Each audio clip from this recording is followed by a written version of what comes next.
Welcome back to eCommerce News Network. What have we got? What have we got for us today, Larry?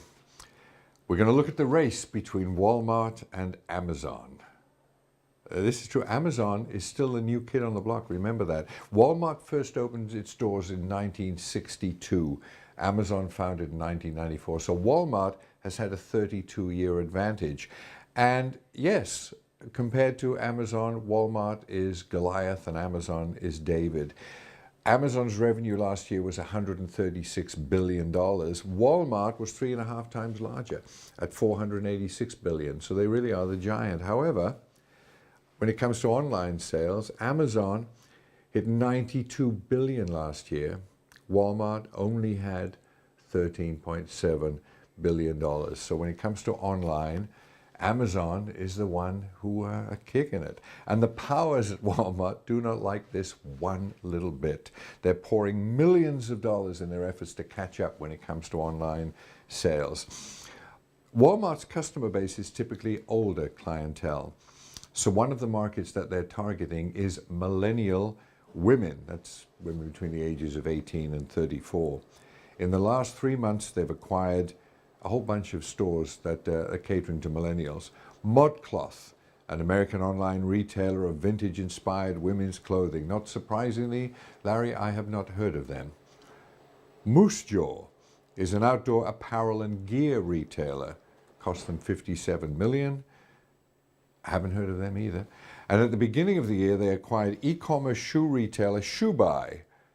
I think I might have heard of them. For $70 million. They are acquiring stores left, right, and center because clothing is the top retail category in terms of online sales and is currently dominated by Amazon.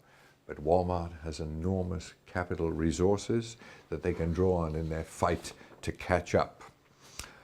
Oh, let's look at the competition for the online market in Mexico. Again, Walmart and Amazon. Amazon has announced it's going to offer its Prime program in Mexico. At the same time, Walmart has announced that it plans to invest $863 million this year just in Mexico. Of that, 23% goes to logistics and e-commerce. They're both fighting to maintain their market share as they expand south. Right now they're in a dead heat, each of them having 5.5% share of the e-commerce market in Mexico. But with Amazon Prime entering the space, Walmart may lose customers due to Prime's free and fast shipping. However, Walmart has stores and people like the fact that they can order online, get their product. If they don't like it, they can just take it straight back to the store. And the other thing that they're going to do, they're going to allow customers to pay cash for online purchases. Not quite sure how they're doing that, but they're going to have people able to pay cash. And when you consider that in any developing country, more people do not have bank accounts than do have bank accounts. So cash is a big deal. That's going to be a major key for who's going to take the lead, because less than half the population of Mexico, as I said, have bank accounts. Let's look at the role of mobile phones in e-commerce in France.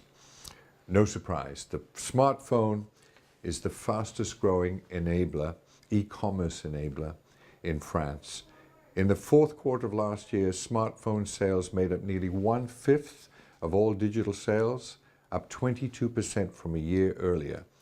At the same time, tablet sales continue to fall. Oh, I see, but 45% of online transactions in France in the same period were made with one or two or more devices, meaning people start their transaction using a desktop, finish on a mobile phone, or vice versa. Users of digital buyers were equally likely to turn to additional devices at some point to finish off the transaction. Sporting goods are the most common mobile purchases, followed by fashion and luxury items and homewares in France. One more. I know we're going on a bit long here, but one more, because this also applies to French-speaking people in Quebec. Quebec is investing almost $5 million just in that city to stimulate e-commerce and to help retailers continue their digital shift. Only 14% of Quebec merchants have websites where customers can directly buy products or services online. It lags way behind the rest of Canada. So Dominique Anglade is the minister responsible for the digital agenda. And she explains the transition to digital is long overdue for some retailers. Some of them believe that doing business on the internet will empty their stores, which is false. She also points out Madame Anglade, could be Mademoiselle Anglade, we do not know, one of the two. Some regional businesses do not have access to high-speed internet, so the government is working with the Quebec Connected program to establish high-speed internet. They all realize that online is where it's at and it's growing, and they've got to support the vendors. That grant will help 1,325 retailers and will be used in particular to assess the needs of each retailer. The web will allow their retailers to sell there in Quebec as well as around the world, cross-border e-commerce to attract customers. That's all we have for today. Hope it was interesting, learning about France and Amazon and Mexico.